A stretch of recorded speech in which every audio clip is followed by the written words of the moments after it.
Hi everybody, it's Jenna. I'm here to show you today a lesson on how to make your own calendar. So many of you have probably seen a calendar before. They often look a bit like this with some pictures on them, all different sorts of pictures. And they fold open like that to show little boxes for each day of the week. If you remember our weekdays, we can sing this little song that goes Sunday, Monday, Tuesday, Wednesday, Thursday, Friday, Saturday, and let's begin again. And then it repeats. And it repeats several times throughout each month. And then the months of the year are also on here, starting with January. And we can sing a little song for the months of the year as well.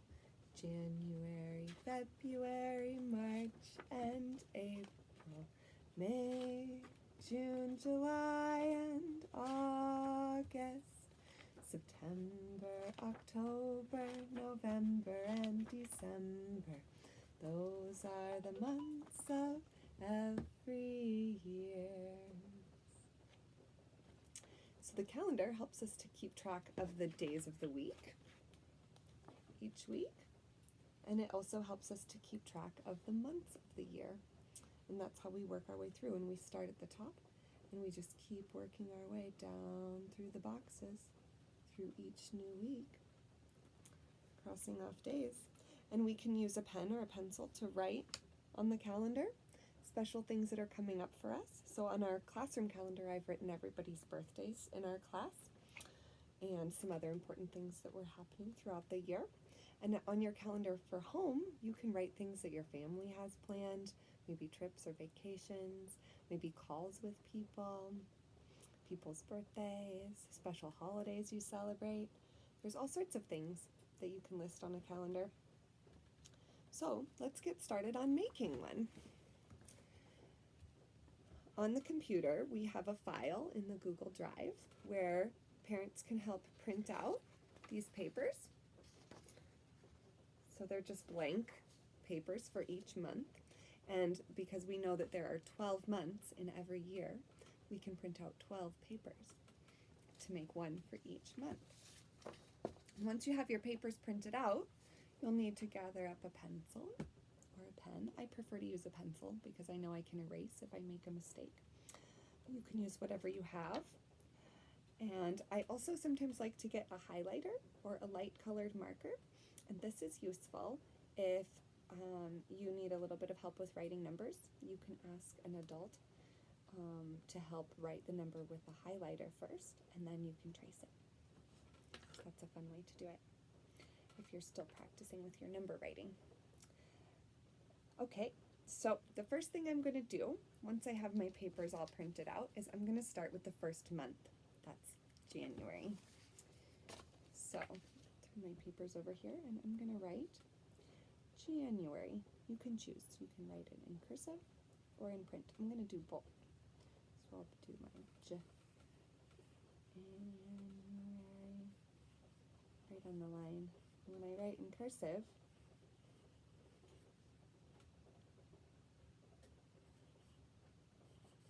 January. When I write in cursive, I keep all of my letters connected. When I write in print, they each get their own place. There we go. Putting my January on the line. Now I'm going to write starting the 1 on whichever day January starts on. So we can look in our calendar here for 2020. I'm going to make a 2020 calendar today. And I see that the first day of January, the box with the number 1 in it, is in the middle of the week. It's on a Wednesday. So I'm going to make sure that I start my numbers on Wednesday. If I don't start on Wednesday, then they will not be in the correct places and it will confuse me later. So I'll make sure that my 1 goes in the Wednesday box. I see on my calendar here that Wednesday here is also in the middle. And it starts with the W. So I'll put my 1 there. I'm going to make my 1 fill up the whole box. There we go.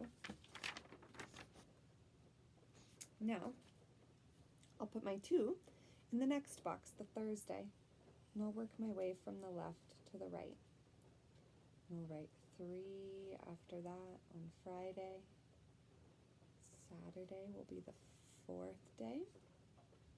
And then we start over again. Sunday is the 5th day. Monday is the 6th day. Tuesday will be the 7th day in January. And you can work your way down the chart like so, all the way until you get to the bottom. Now, different months end on different days, and there's some ways that you can remember that you'll probably learn as you grow, but we know by looking at the calendar here that January has 31 days. 31 days in January. We also know, because I know we talked about it in class, that February is a short month. So February this year had 29 days only. Often, it has only 28 days. March, let's see, March is going to have also 31, like January. Let's see how many for April. Oh, April has only 30 days. Our friend Piper's birthday is on the last day of April. So we have to check and look and make sure we know which day the month ends on so that we don't write too many numbers. So be sure that you have a calendar to reference. You can use a paper one like this if your family has one that you can copy. Another way to do it is by looking on the phone. So you can ask someone to help you to know, and by asking, which day of the week does January start on? How many days are there in February? And someone can help you to know which day to stop at. So in this case, I'm going to keep writing my 8, my 9, my 10, and I'm going to go all the way up to 31, and then I'll stop. 13, 14, 15, 16. Now I've had a lot of time practicing numbers, so I can write them pretty quickly for the sake of this video. But as you're writing, make sure you take your time, go nice and slow, and get your numbers centered in the box, because that will help you to read your calendar later. All the way at 24 now. 25, getting closer, 26, 27, 28, 29, 30. And if you remember, I said I was going to stop at 31. So that I did. I wrote all the way until the 31 here. Now you'll notice I have an extra box, don't I? An empty one. That's okay. We leave that. We just leave it blank. That day is not in January. It's actually in February. And we'll draw that one on our next page. Because February, it looks like we'll start on a Saturday.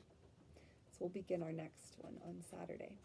You'll also notice there's some blank boxes here. These days were not actually in January. They were last year at the end of December. So if you checked last year's calendar, you'd see that December ended on a Tuesday. And we'll just pick up where it left off. So that's why it's important to know which day does the month start on and not just start in the first box, or you'll make a mistake. So now that I've finished my January month, I can decorate it. I could draw any kind of picture I like for January, and then I can move on to February. And you could choose to make a theme for your calendar. Many calendars have themes. The theme of this calendar is national parks. So all of the pictures on the calendar are of a national park.